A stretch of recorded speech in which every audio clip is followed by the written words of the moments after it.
दुर्गा नदी के किनारे बसा एक गांव फूलपुर।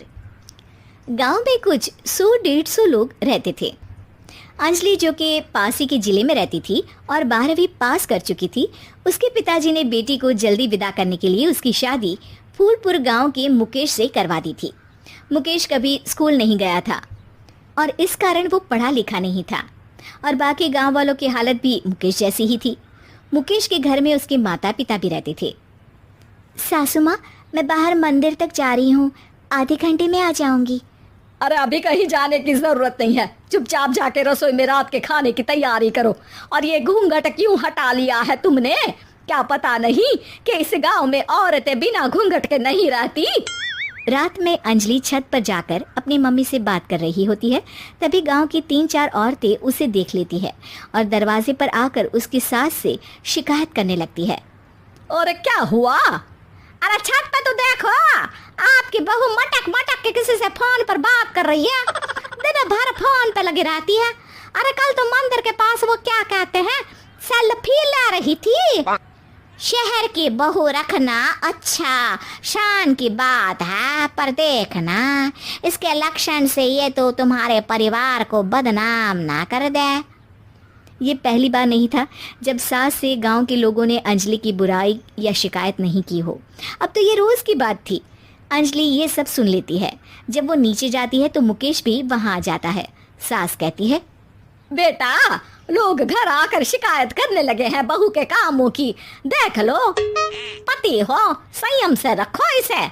माँ जी, मैं तो अपनी माँ से बात कर रही थी क्योंकि यहाँ कोई बात करने लायक ही नहीं है और अब मैं माँ के पास ही रहूँगी।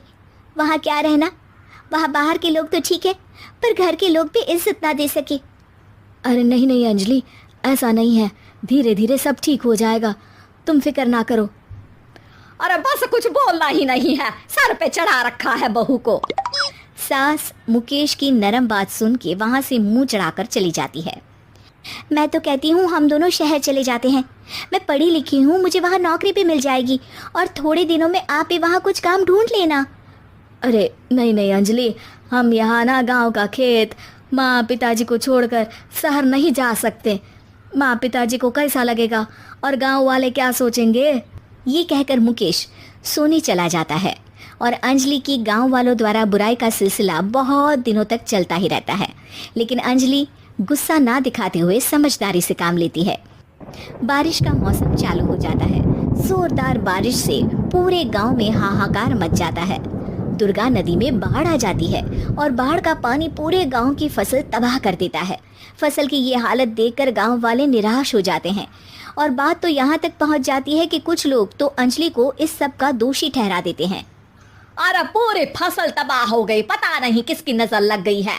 अरे जब से चौधरी परिवार में ये शहर की बहू आई है ना, तब से ही गांव की शांति चली गई है।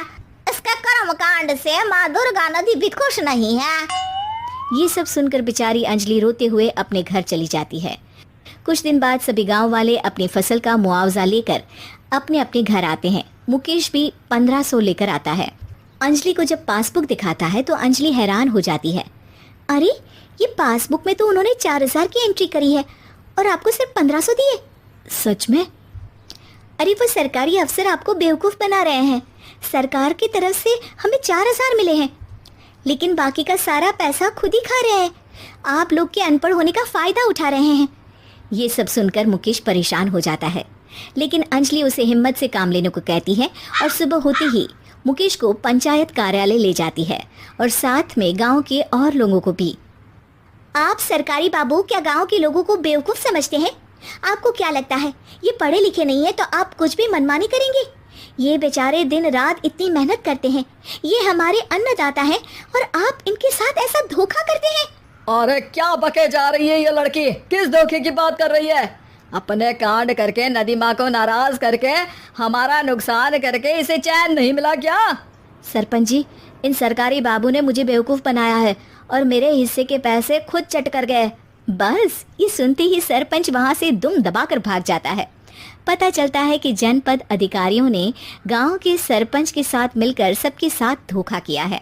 सब लोगों का विरोध शुरू हो जाता है और आखिर में अधिकारी सब गांव वालों के हिस्सों के बचे हुए पैसे उन्हें लौटा देते हैं और कई दिन तक सरपंच गांव में लौटता ही नहीं। अंजलि, तुम नहीं होती तो हम गांव वालों को तो पता ही नहीं चलता कि ये हमें हर बार बेवकूफ़ बनाते हैं। हाँ हाँ अंजलि बेटी, हमें माफ कर दो। हम सब तुम्हें बुरा भला कहते रहे, लेकिन तुमने ही आज हमें बेवकूफ़ बनाने से बचाया है। हमें तुम पर गर्व है बेटी। अब समझ आया कि सरपंच तुमसे नहीं, तुम्हारे पढ़े लिखे होने से नफरत करता था। क्यों ना इस बार हम अंजलि को ही सरपंच पद के लिए चुन ले। क्या कहते हो गांव वालों? पढ़ी लिखी सरपंच। बस पूरा गांव अंजलि के लिए ताली बजाता है और अंजलि की सास उसे खुशी से गले लगा लेती है।